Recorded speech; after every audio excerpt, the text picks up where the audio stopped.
This video is presented by Western and Southern Financial Group, a game plan for your financial future. Every great team starts with a strong foundation, and your future should too. With life insurance built like a championship roster, Western and Southern helps protect what matters most so you can focus on winning today while planning for tomorrow. Whether you're just starting out your journey, building your dynasty, or ready to retire like a champion, Western and Southern has the right play for your life stage. Visit westernsouthern.com to get your free life insurance quote today. Western and Southern, built to win.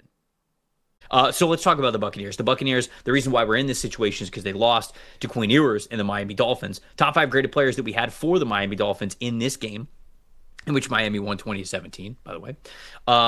Jordan Brooks, their linebacker, 89.9 overall grade at number 1 on the list. Defensive tackle Zach Seiler with an 81.8. Offensive tackle Austin Jackson at 78.1. Offensive guard Cole Strange a 76.8. And then edge rusher Bradley Chubb with a 76.3 to round things out. Quinn Ewers in this one, a 47.7 overall grade. On Tampa's side of things, edge rusher Yaya Diaby played great in this one, a 90.0 overall grade. Cornerback Jacob Parrish with an 88.7. Offensive tackle Luke Gedeke with a 76.2. Defensive back Christian Izzian with a 76.0. Wide receiver Chris Godwin a 75.4. And then Baker Mayfield a 57.4 overall grade. Stats have told the story, Dalton. What do you got? Trevor, I probably don't need to tell you this twice because we've talked about the struggles of this team for 2 months now. The Bucs offense is just broken. It's just completely broken, and I watched this tape, and I watched the game yesterday, and I watched it back this morning, and I have no idea what they're trying to accomplish, right? You watch so many good offensive teams, right? And it's okay, we want to run outside zone and they get to play action. We want to throw the ball outside the numbers. We want to, hit the middle of the field as often as we can. We are a heavy screen. I have no idea what the Bucs are trying to accomplish offensively. Officially, they ran 63 plays yesterday in a game that was relatively close. I know they were down 10 for a while, but they still, that's still 10 points with a lot of time left. You can still run the ball. They ran 63 plays. They called a pass on 50 of them. Okay? 5 designed runs after the first quarter in this game. Baker Mayfield, 55 passing grade, 3 turnover-worthy plays, 1 for 7 with 2 interceptions on the deep ball. This team early in the season became way too dependent on hitting home runs. And basically after the first 5 weeks, teams have taken that away, and they've had no answer. And the last couple years under Dave Canales, under Liam Cohen as their offensive coordinator, the one thing I think that made them a little bit different was they had other answers. When Baker Mayfield wanted to sling it downfield, but the defense wouldn't let him, they had other answers. They had the run game going. They had a lot of yards after catch. They understood how to use their weapons on the outside and manufacture offense.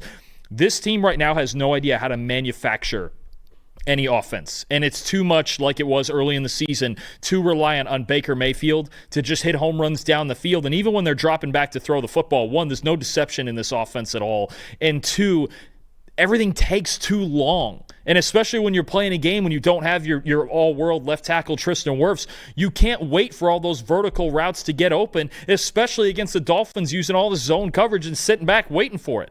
There is just, I don't see a lick of identity in this offense. I don't know if they're going to find enough next week to beat Carolina and win this division at 8-9 and just scratch their way to the postseason again. But to me, I watch this offense play to play, and I mean this, I don't know what they're trying to accomplish. I don't know what they're trying to do. I don't know what the goals are. There's no creating of explosive plays. They are just going out there, and it feels like they're almost guessing as far as what they need to do offensively. It's not a good look right now, and when you only score 17 points, and one of those touchdowns was very late, and one of them was the first drive of the game against this Dolphins team, it's a bad look. It is a really bad look, and just abandoning the run game, too reliant on the deep ball. There's too many problems right now with this Bucs offense, on top of the fact that Baker Mayfield especially just isn't playing well. Yeah, I think the reason why this offense is the way that it is because Baker is struggling. Baker Mayfield is bottom 5 in the NFL among all qualifying quarterbacks at uncatchable, inaccurate pass percentage, at turnovers, or at turnover-worthy plays, which he has 26 of, which leads the NFL, and he's bottom 5 in turnover-worthy play percentage of his total plays. You won't win with that, especially when you're trying to be more of a pass-heavy offense than a rushing offense. You're putting the ball in the hands of a quarterback that cannot be consistent for you. And unfortunately, that's the way that it is.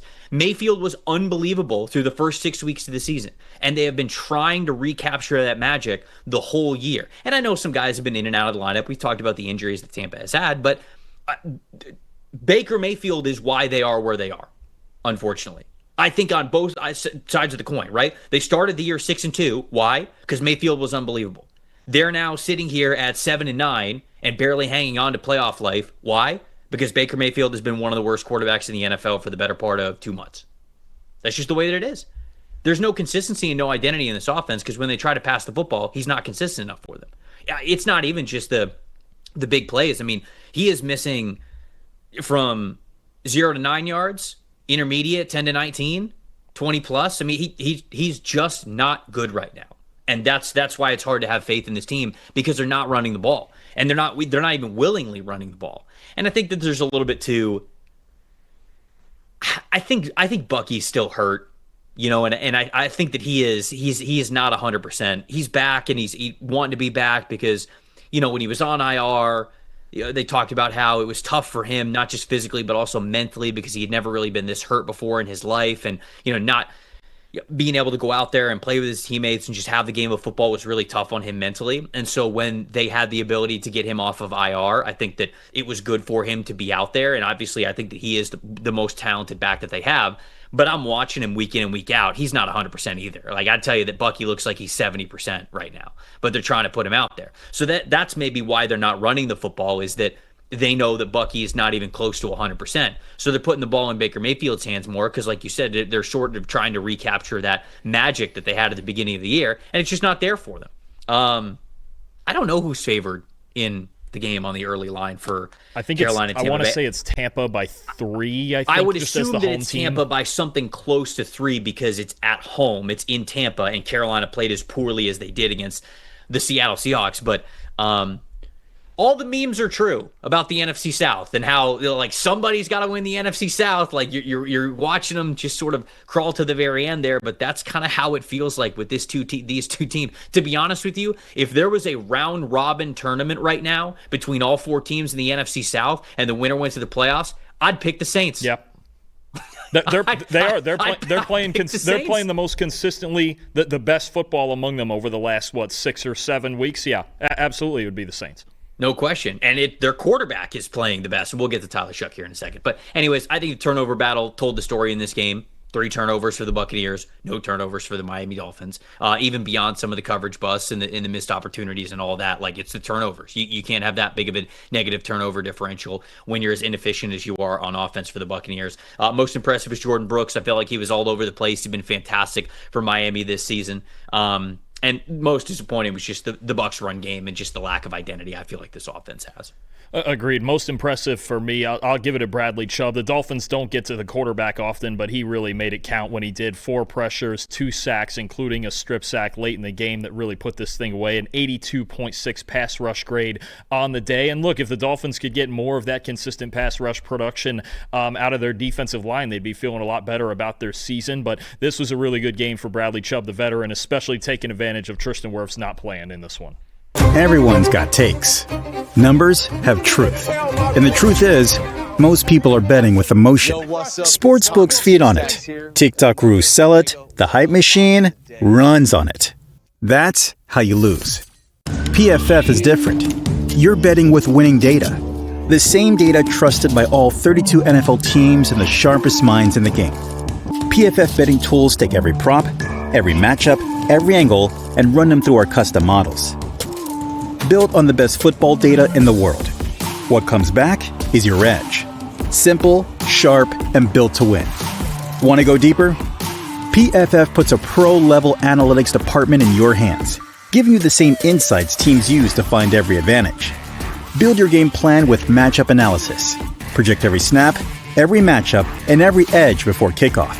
Because the smartest plays start long before Sunday.